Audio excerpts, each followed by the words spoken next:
Hey there everyone. Welcome back. Cowboy Barkley in the house. The point of this lesson, the point of this vid is to give you a nice overview of a very violent, vicious, but ultimately very vanilla and valuable topic known as vectors. Now, vectors are defined only by two things. Their magnitude, which is how long they are, and their direction. In what general direction, what angle do they point? The way we represent vectors is by arrows. And some examples are velocity, force, position. Now when you think of vectors, I think the most intuitive example to use is the example of a force. So here we have two vectors. I want you to imagine them as, we have two wagons being pulled by two donkeys in the same direction with the same force. So the way we represent that same amount of force is by the size of the arrow. We're imagining donkeys right now? What's wrong with a donkey? Nothing, just it's a very vivid image. That's the point.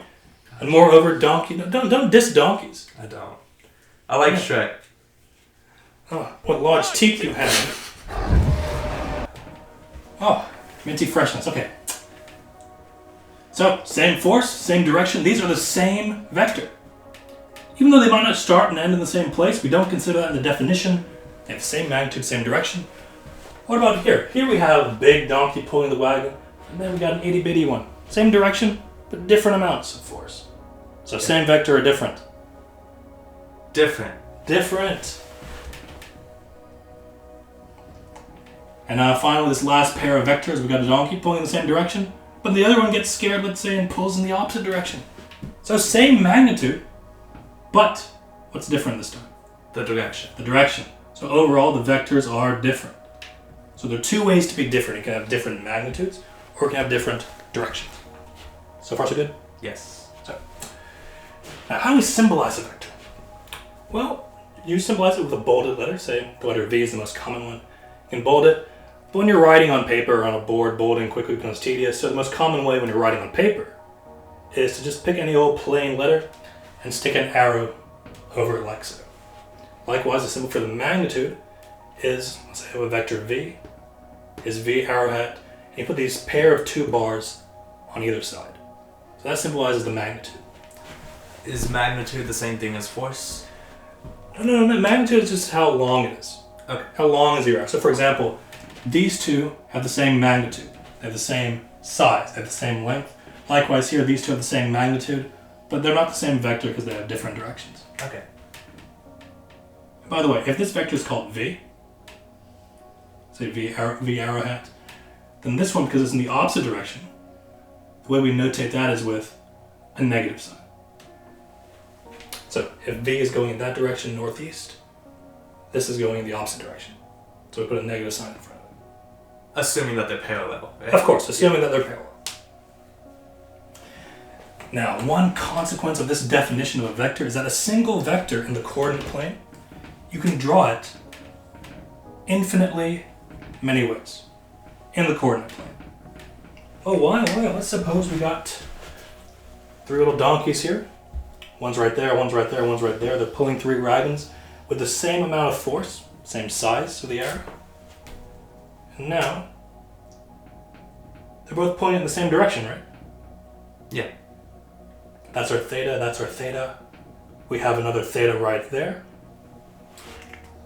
So it doesn't matter when you're in the coordinate plane where you start and where you stop for a vector. The only thing that matters is the general direction. They're both pulling in the northeast direction at the same angle.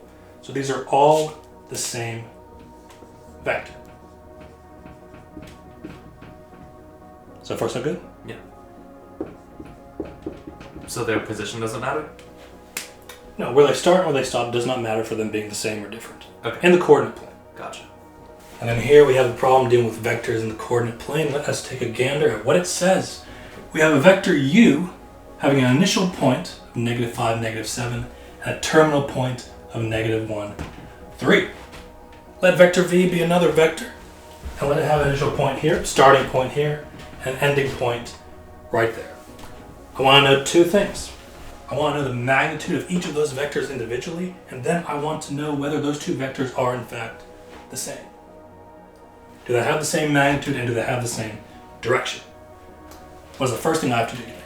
Plot all the points. Plot these points. -5, -7. 1, 2, 3, 4, 5, 6. Wait, 1, 2, 3, 4, 5. To the left. 7 down. 7 down. 3, 6, 7. Yeah. Is that about right? Maybe a little bit further down, right? I think you got it there. 3, 4, 5, Just 6. pick your point. Second to last one. 7. And right there. Yeah. Give or take. That is P1. Where is P2? -1, 3. And the second quadrant. About right there. And I connect my starting point to my ending point, initial point to my terminal point by drawing an arrow like so. So your terminal point is where the arrow ends up. Okay. Now we're going to do the same thing again for a different pair of points. 3, -2.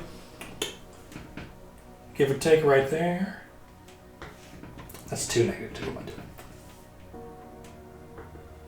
3, -2, and terminal point at 7, 8.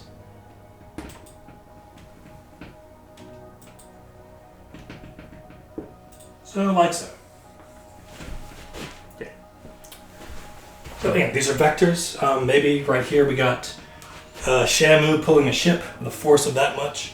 Maybe here we got Flipper pulling a jet ski. Sounds good. Sounds good. Let's see if those two things are being pulled by Shamu and Flipper with the same amount of force and in the same direction. How can I find the magnitude? How can I find the length? Do you have a question? Oh no, I was just going to say that they look pretty similar just looking at them. Yes, but in math, appearances can be deceiving. We want precision. Numbers. Gotcha. A cowboy must always value precision. Magnitude. Above all else. Yes. X squared. So we can plus find the y length of squared. those lines. How can I find the length of those line segments? They're not really arrays. X squared plus y squared is... That's the Pythagorean Theorem. Yeah. The Pythagorean Theorem deals with what kind of shapes? Right triangle. Right triangles. So you use your slanted vector to form There you go. a triangle. What is the distance from there to there? 4. 4. Is that 4? -5 to -1, yes. -5 to -1, yes. That's has a magnitude of 4. How about the distance from there to there? 3 to -7, 10. 10? Yeah. xy2 minus y1. Yeah, let's see. So -1, 5, 4, 3, right, 10. So when I Pythagorate, what do I get for the hypotenuse here? The square root of 116. Yes. Square root of 116. Now we can just leave it like that. It doesn't need to be simplified. 10.5. No, that is not a nice 10.5. That is wrong. Close enough. No, there's no such thing as close enough. There's either right or wrong, close or wrong. Close is wrong. So that is the magnitude of what? The line of u. Yes. Magnitude of u is that right there. So again, here is your u, this vector here. Here is my v, that vector there. Same thing for this guy. Go yonder. Right, 7 minus 3 and 8 minus minus 2. So What's it's this? also 4. 4 and 10. 10. 4 and 10. Ta-da! So we get the same thing. Magnitude of v is also the square root of 116. Is that enough to determine that these two are the same vector? Direction is important too. Yeah, we need to make sure they have the same direction. So direction is specified in 2 dimensions by the angle. So that angle there, that angle there. Are those two angles equal? Yes. Yes. Yes, because for example, tangent of theta is 10 over 4 for this case. For this case, tangent of theta is also 10 over 4, which would only happen if they're both the same Angle. So, this is the answer to part A. For here, since theta is the same,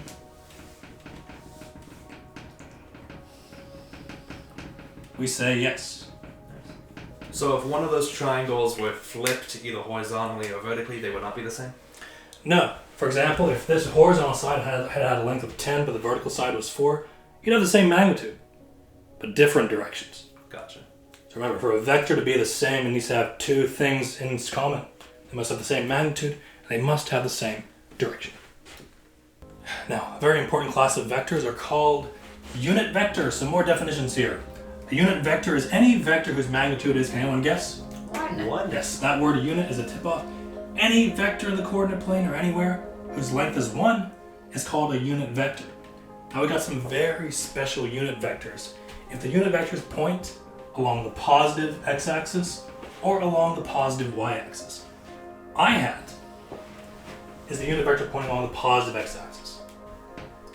So for example, one way to express I hat, the unit vector I, is like so. You just go out a length of 1 from the origin, or it could be anywhere. It could be, from -2 to -1 up here, or from 2 to 3 down here. But the most convenient way to draw this unit vector is just from the origin to that point to the right.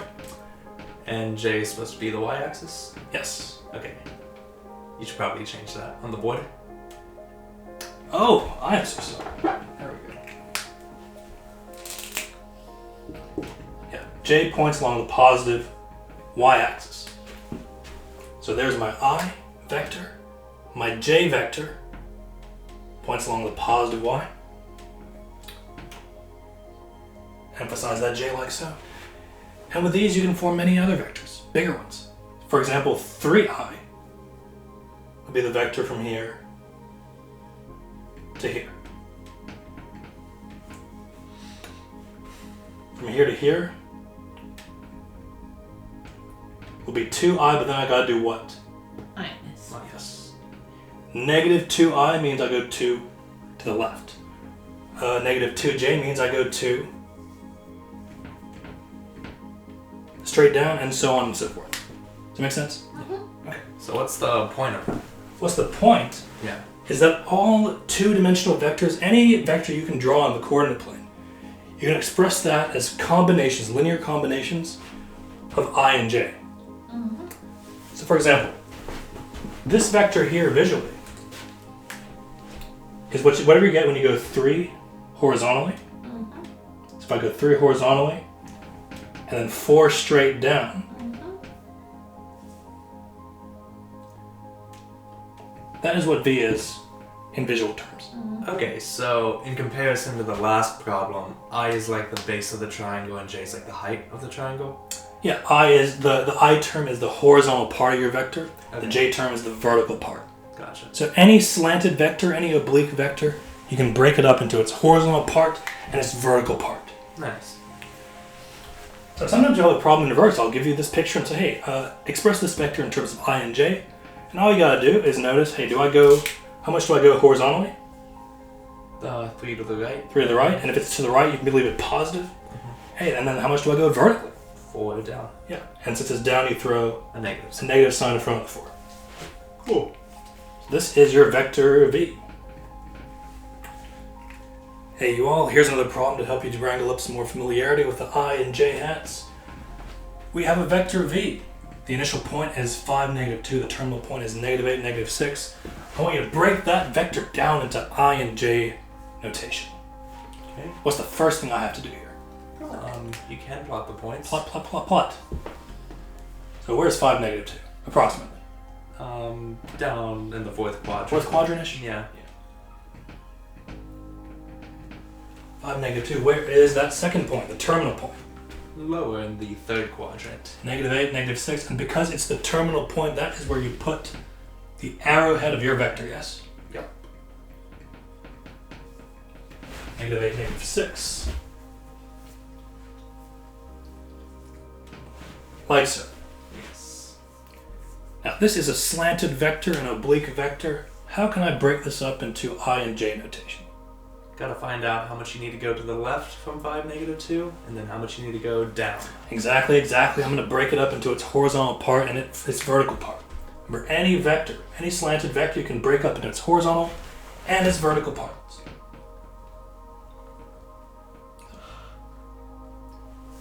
Like so. What is the length of that right there?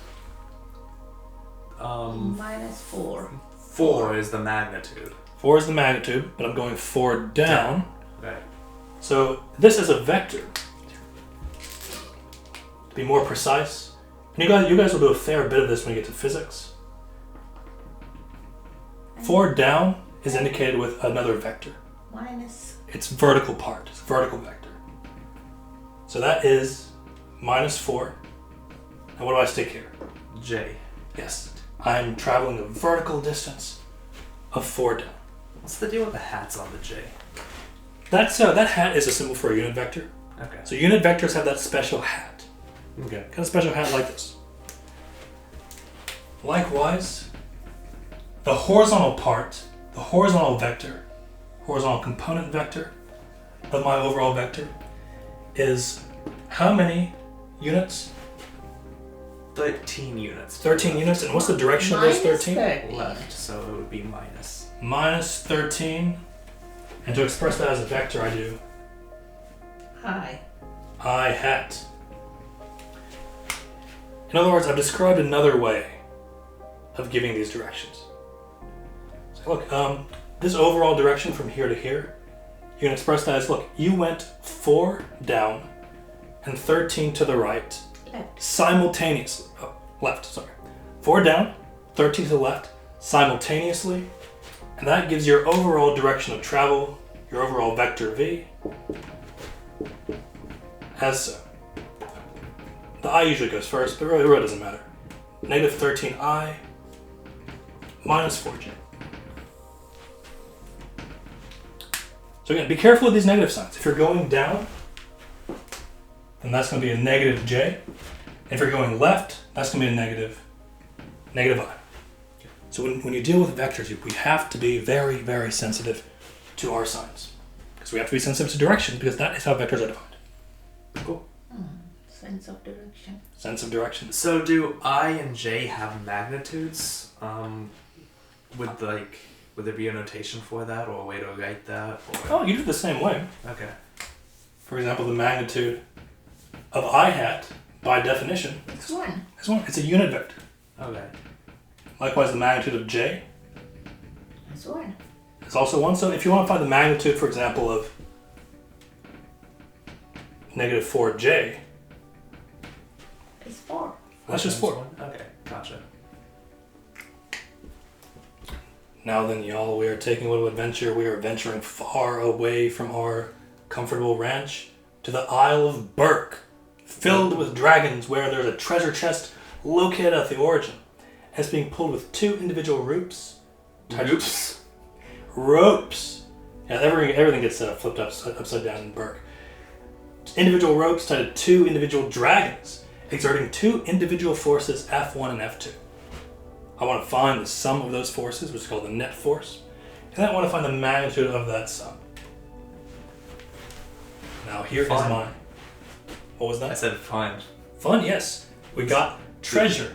Yeah. Treasure at the origin.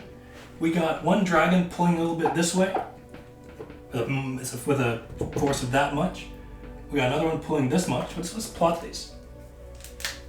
First one is 1, 2, 3, 4, 5.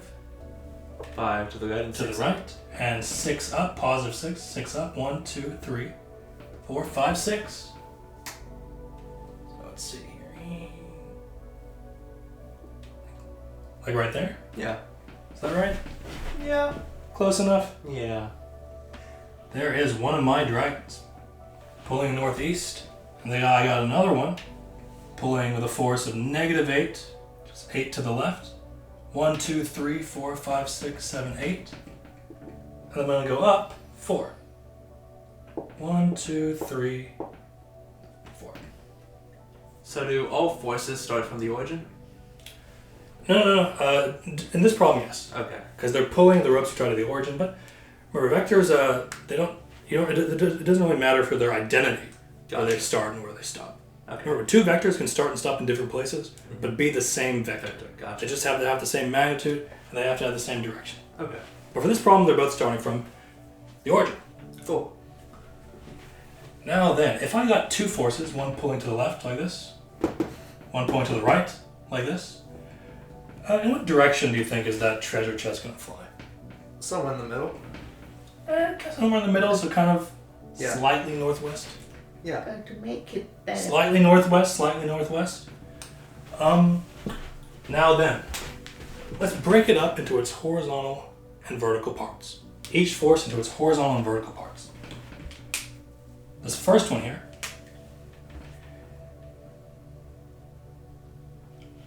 the horizontal force is 5 to the right, correct? Yeah. The horizontal force for the other one is how much to the left? 8 to the left. 8. So that's the force of negative 8i to the left. So what's the net overall left force? 3 to the left. 3 to the left. And to express that in I notation, you say negative 8i plus 5i. Negative 3i. 3 to the left. Does that make sense? Yep. Cool. Now you do the same thing for the vertical parts, the vertical forces. Here, this one's being pulled up with a force of how much? Positive 4. Positive 4, straight up. Also here, straight up with a magnitude of positive 6. Positive 6 straight up. So what is my overall straight up force? 10. That's 10. 10. It's pretty high. That is pretty high. 4J, 6J, 10 straight up, so positive 10. So I don't like that hat. You don't like 10, this hat? Okay. 10J, yeah. We'll straighten that hat up a bit. Cool. So if this is my overall vertical force, if this is my overall horizontal force, then my overall force for those two add together is going to be what? Just negative 3i plus 10j? Negative 3i plus 10j, yes sir. Which makes sense visually. Because if I take this thing and go 3 to the left, 1, 2, 3, and 10 straight up, the overall force produced by those two dragons on that treasure chest is going to be this much in magnitude and in that direction. Alright, so now we want to find the magnitude of that, which, instead of drawing a picture every time we want to find a magnitude, if we know the horizontal part and the vertical part, we can just do what? Add them together. I'm not going to add the numbers together. I'm not going to say negative 3 plus 10. Remember, the magnitude is just the Pythagorean Theorem. Okay. So if I do the Pythagorean Theorem on this, Oh, I this gotcha. horizontal part, 3 to the left, Okay. and this vertical part, 10 straight up. So we're gonna take the square root of 3 squared plus 10 squared. Yeah, 3 squared. 109.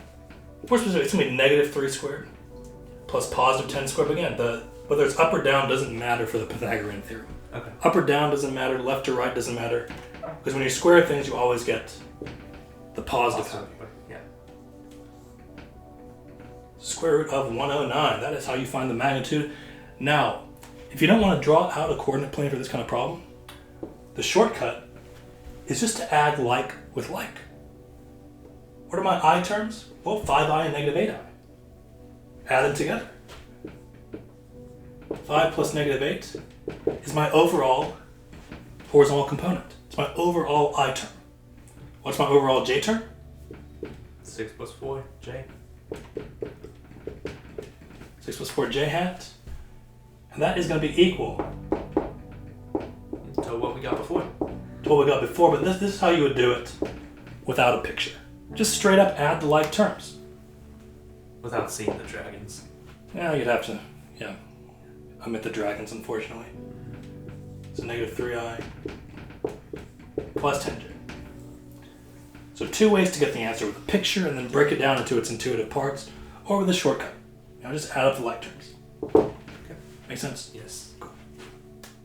Hey there, everyone. We are back on the farm, and we see a pig pulling on us. We're sitting on at the origin. This pig is being held by us with a rope. It's pulling. The pig is carrying all of us? It's trying to. It's pulling with a force of 3 to the right and 4 straight up. That's the force it's exerting, but maybe it's not moving. Maybe we're just keeping it held in place. But then, one of us feels a little mischievous, a little naughty, and throws it a big barrel of carrots. And suddenly its force doubles. And I want to know what is 2 times that force. So visually what happened? It started off pulling with a magnitude of this much in this direction, but then... It shoots up to twice that length. Yes. Twice the length, twice the force. Kind of like that. Yes? Yeah. And now we start moving. But still, we're still experiencing that same doubled force. Well, the force doubles in magnitude, yes? Mm-hmm. What was the original magnitude? 5. Yes. The original magnitude was the square root of the horizontal part squared plus the vertical part squared. Which of course is 5. So if that thing gets doubled, what's that new magnitude? It's 10. 10. So this new hypotenuse is length of 10. I can break that 10 up into its horizontal and its vertical part. What's the vertical part that goes with that 10? Since 8. the smaller one was 4, this is going to be twice that, Yeah. which is 8. It's 8. And the vertical part, 6. horizontal part, Would be twice of 3, which is 6. So, the overall answer to this is that this new force, 2 times the original, is, I should be more specific, let's say that's I. 6 to the right, 8 straight up. A nice, clean, crisp 6i plus 8j. Are we good? Yeah. This nicely illustrates a property in vectors called the distributive property. If we have a number,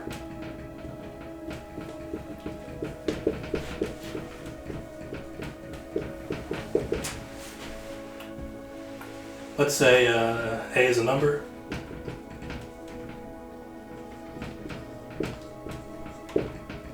then let's change it to a C. Then the number C, all times the horizontal part plus the vertical part, is equal to what? CAI plus CPJ. CAI or ACI plus BCJ. BCJ. That's the distributive property for vectors. That makes sense? Yeah. So here's your vector.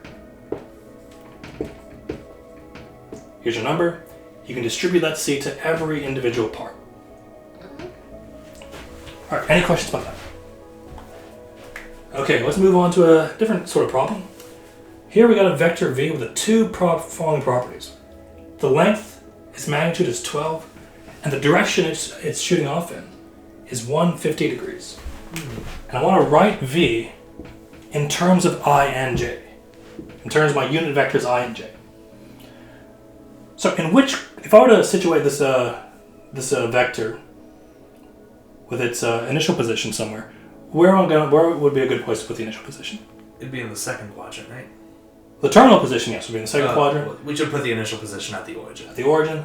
And now where is that terminal point? That goes to the second quadrant. Yes. We rotate positive 150. 150 counterclockwise. Right. And so I our think vector, that's not 150. That's yeah, like it's 90 plus 30. that's 120. Oh, yeah, you need to go a little bit more. Yeah.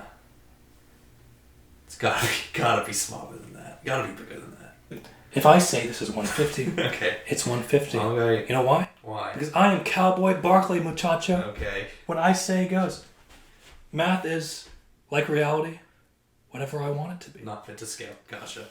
Now then, here is my V, its magnitude. Is how much? 12. 12. So the hypotenuse, the length of this vector is 12. What should I do next? Draw the 30-degree angle from the point to the x-axis. And I drew that angle in order to break this slanted vector up into its Components. horizontal.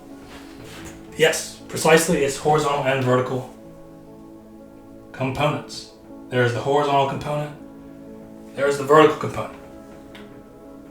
Now then, what is that component right there? What's the magnitude of that component right there? 12 cos theta. Oh, 12 cos 12 30. cos 30. 12 cosine of 30 degrees.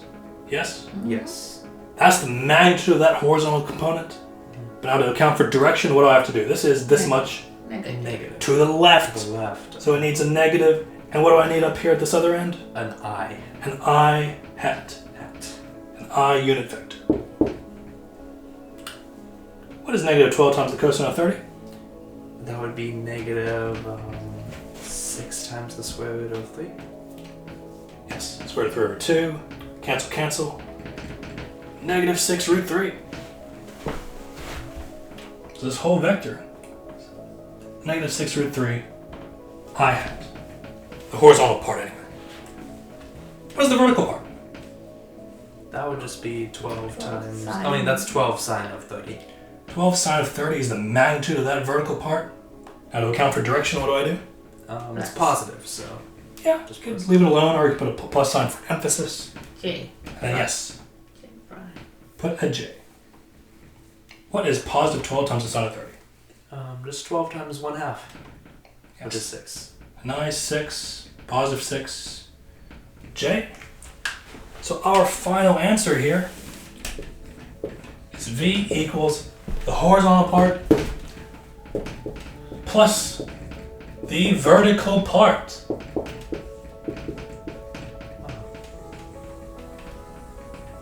And that's how you do that variation on the theme.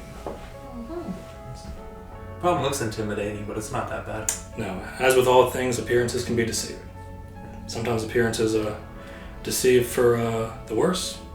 Sometimes they deceive for the better. Draw a nice picture of this problem. Opens itself up quite nicely. To all of us. Okay, gang, final boss here rests on this final concept of finding a unit vector. Pay attention. Eyes here.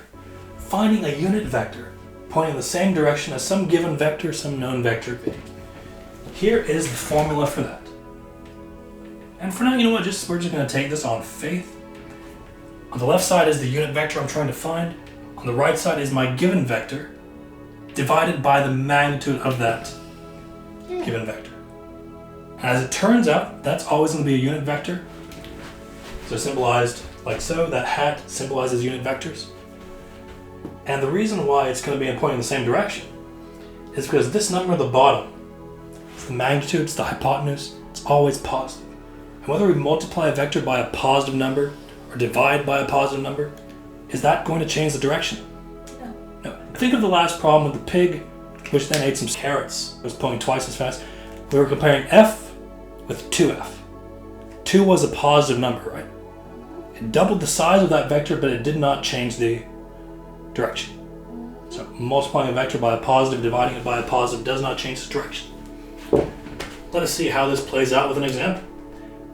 Find a unit vector pointing in the same direction as v equals 7i plus 24j.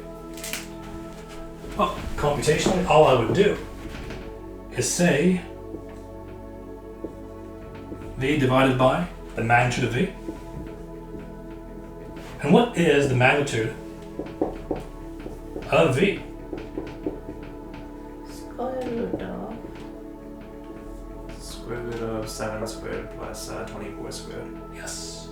Square root of 7 squared plus 24 squared. And that's 25. That is a nice, clean, crisp 25. 7i plus 24j all over 25. And that's the same thing as 1 over 25 times 7i plus 24j, yes? And now we can apply our distributive property for vectors. To write 7 over 25i plus 24 over 25. J hat, right? Yes, j hat.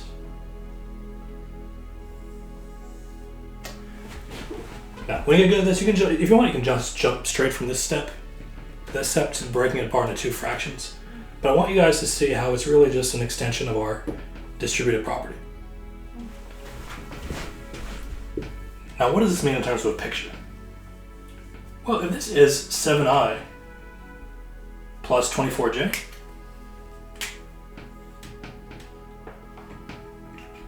And this guy, 7 over 25ths I plus 24 over 25j, is pointing in the same direction, but is it smaller or bigger than this? It's much smaller. Much smaller, let's say it's kind of like that.